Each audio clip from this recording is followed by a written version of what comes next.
परिवार। हर रात की तरह आज भी मैं देर रात घर पहुंचा। हमेशा से कोई भी गलत आदत ना होने के कारण कॉलोनी में कोई भी मुझे देर रात आने पर गलत नज़रों से नहीं देखता था। मैं हमेशा इस बात को लेकर गर्व करता कि लोग अपने बच्चों को मेरी उपलब्धियों का उदाहरण देकर अच्छा पढ़ने लिखने की सलाह देते हैं। खैर, यही सब सोचते हुए मैंने अपनी चाबी से घर का दरवाज़ा खोला। हालांकि मुझे पता था कि जब तक मैं घर नहीं पहुंचता तब तक दिव्या को नींद नहीं आती थी, पर मैं अपने 5 साल के बेटे चिंटू को नींद से नहीं जगाना चाहता था। दरवाजे की हल्की सी आहट पाकर दिव्या हमेशा की तरह कमरे से बाहर आई।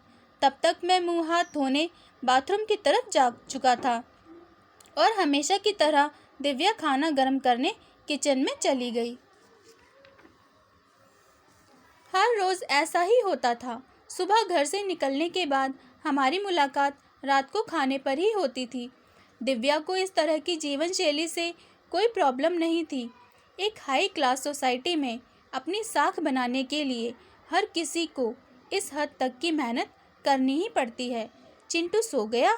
खाना खाते हुए मैंने दिव्या से पूछा। हाँ, काफ़ी देर से आपका इंतज़ार कर रहा था, लेकिन फिर इंतज़ार करते करते ही सो गया, दिव्या ने शिकायत भरे लहजे से कहा। लेकिन हर बार की तरह मैंने मुस्कुराकर बात को टाल दिया। अगली सुबह रात को देर से सोने के कारण हर रोज़ मैं सुबह देर से ही उठता था, लेकिन जब तक मैं उठता तब तक चिंटू स्कूल चला जाता था। चिंटू की हमेशा शिकायत रहती थी कि मैं उसे कभी बाहर घुमाने नहीं ले जाता, और शायद इसी बात को लेकर वो मुझसे नाराज़ था। हमेशा की तरह मैंने उठकर दिव्या को आवाज़ लगाई और बाथरूम में घुस गया। थोड़ी देर में ही दिव्या नहाने के लिए गर्म पानी ले आई। तुम नहीं होती तो मेरा क्या होता? हमेशा की तरह मैंने पानी की बाल्टी लेते हुए अपना घिसा पिटा डायलॉग मारा, और हमेशा की तरह ही दिव्या मुस्कुराते हुए खाने की तैयारी करने किचन में चली गई। खैर, ऑफिस के लिए तैयार होकर जब मैं डाइनिंग टेबल पर आया तो चिंटू मुंह फुलाए बैठा था। क्या बात है जनाब, आज स्कूल नहीं गए?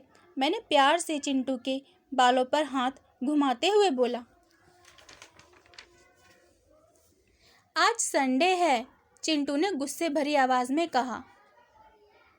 काम की भागदौड़ में मैं यह भी भूल गया था कि आज संडे है, और आज दिन में मैंने चिंटू के साथ मूवी जाने का प्रॉमिस किया था, लेकिन आज तो मुझे क्लाइंट मीटिंग के लिए ऑफिस जाना था। मुझे ऑफिस जाता देख चिंटू को अपना मूवी प्लान खतरे में पड़ता दिखाई दे रहा था, और शायद इसीलिए वो मुझसे गुस्से से बात कर रहा था। पापा, आप 1 घंटे के कितने पैसे कमा लेते हो? अचानक चिंटू ने पूछा। चिंटू ने पहले कभी इस रवैये से मुझसे बात नहीं की थी। शायद गुस्से में उसने ऐसा कह दिया। लगभग 1000 रुपये, मैंने कहा। क्या आप मुझे 500 रुपये उधार दे सकते हो? चिंटू ने कहा। लेकिन तुम्हें पैसे क्यों चाहिए? मैंने थोड़ा गंभीर होते हुए पूछा। मुझे चाहिए, चिंटू ने बनावटी मुंह बनाते हुए कहा। खैर, मैंने चिंटू को 500 रुपये दे दिए।